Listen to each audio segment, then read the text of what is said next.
इसके बाद में कर्म का महत्व बतलाते हुए उपमन्यु महर्षि भगवान श्री कृष्ण से कहते हैं कि चारों वर्णों में से ब्राह्मण जो है उसका कर्म है यज्ञ करना और यज्ञ कराना, दान लेना और दान देना, विद्या पढ़ना और विद्या पढ़ाना।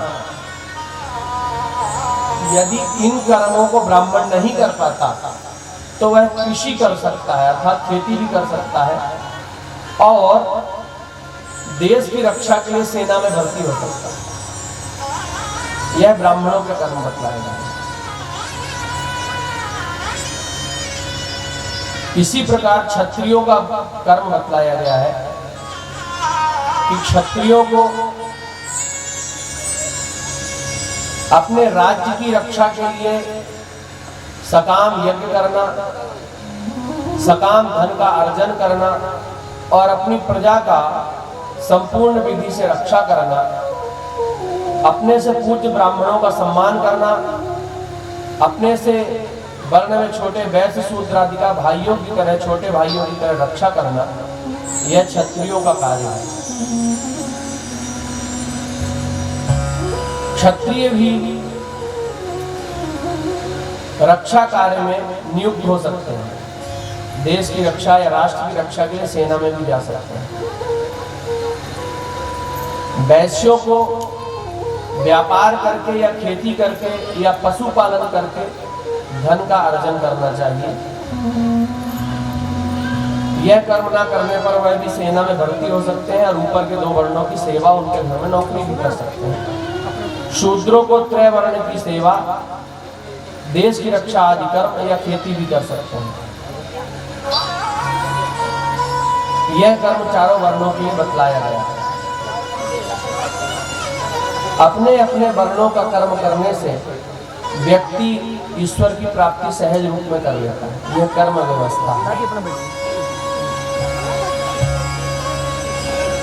जो व्यक्ति अपने कर्म को सही ढंग से नहीं करता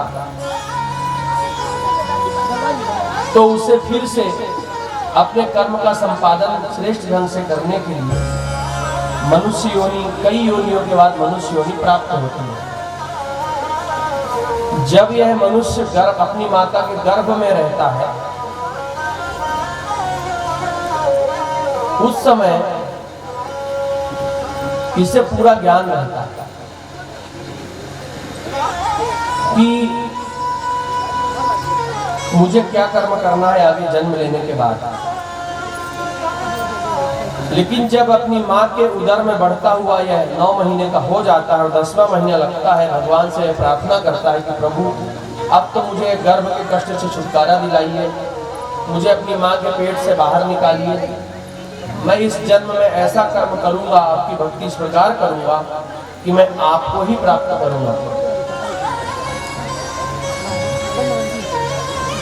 इस प्रकार वह भगवान को वचन देता है कि मैं आपकी प्राप्ति के निमित्त ही कर्म करूंगा।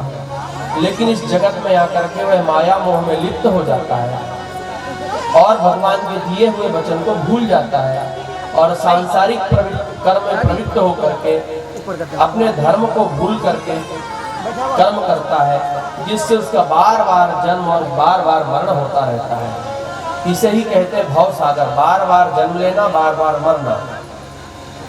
इस भव सागर से पार तभी हो सकते हैं जब अपने धर्म का ज्ञान होकर के धर्म का श्रेष्ठ रीति से आचरण करते हुए ईश्वर का नाम लेते हुए अपने जीवन यापन करें।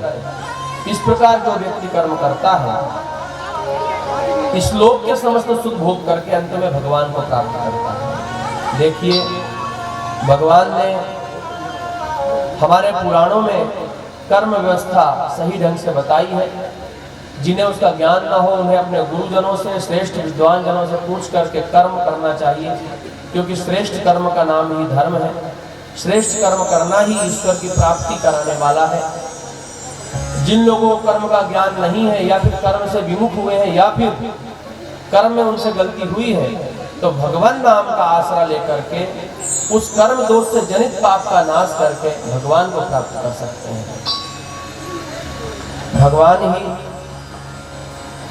हम सबका सृजन करते हैं और भगवान ही पालन करते हैं और भगवान ही सृष्टि का संहार कर देते हैं। हम सबको ईश्वर ने बनाया है और वह सबके कर्म का ध्यान रखते हैं, कौन सा व्यक्ति कैसा कर्म कर रहा है। जो व्यक्ति श्रेष्ठ कर्म करेगा उसे श्रेष्ठ फल की प्राप्ति होगी, उस फल के अनुरूप उसे इस लोक में भी श्रेष्ठ यश मान वैभव प्रतिष्ठा धन आदि की प्राप्ति होगी और मृत्यु उपरांत ईश्वर की भी प्राप्ति होगी। लेकिन जो लोग सही कर्म नहीं कर रहे हैं, अन्याय अनीति और अत्याचार कर रहे हैं, गलत या सही किसी भी प्रकार से धन अर्जन कर रहे हैं, अपने से कमजोर लोगों को कष्ट दे रहे हैं, उन्हें इस लोक में भी दुख भोगना पड़ता है और मरने के बाद में नरक आदि लोकों में भुगतना पड़ता है। बाद में कई प्रकार गलत योनि भोगते हुए फिर से मानव जीवन प्राप्त होता है। भगवान फिर से एक अवसर देते हैं कि भाई इस जन्म में तो कम से कम सुधर जाओ, लेकिन व्यक्ति धन के लोभ में या अनंत कामनाओं में फंस करके अपने श्रेष्ठ धर्म को, भगवान नाम जप रूपी धर्म को भूल जाता है और अपने जीवन में अपने परिवार की कामना या अपने मन की कामना पूर्ण करने के लिए गलत और सही सभी प्रकार के कर्म करता है।